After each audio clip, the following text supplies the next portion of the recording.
भगवान श्री कृष्ण जब माता देवकी और पिता वसुदेव को कंस के चंगुल से छुड़ाने गए, तब उनकी उम्र 14 वर्ष थी। उनकी माता ने उनसे पूछा कि बेटा तुम तो भगवान हो, तो तुम हमें पहले ही कंस के चंगुल से छुड़ा सकते थे, इतनी देर क्यों कर दी? तो कृष्ण जी ने कहा, माता क्या पिछले जन्म में आपने मुझे 14 वर्ष का वनवास नहीं दिया था? माता हैरान रही, बोली ये क्या कह रहे हैं आप?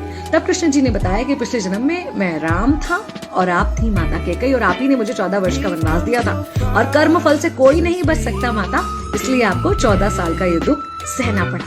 तब आश्चर्यचकित होते हुए माता ने पूछा, तो फिर यशोदा पिछले जन्म में कौन थी?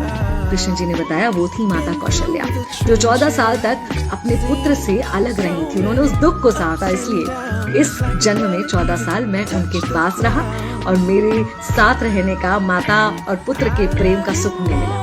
कहने का मतलब ये है कि कर्म फल से ना उस युग में कोई बचा था, ना आज कोई बचेगा।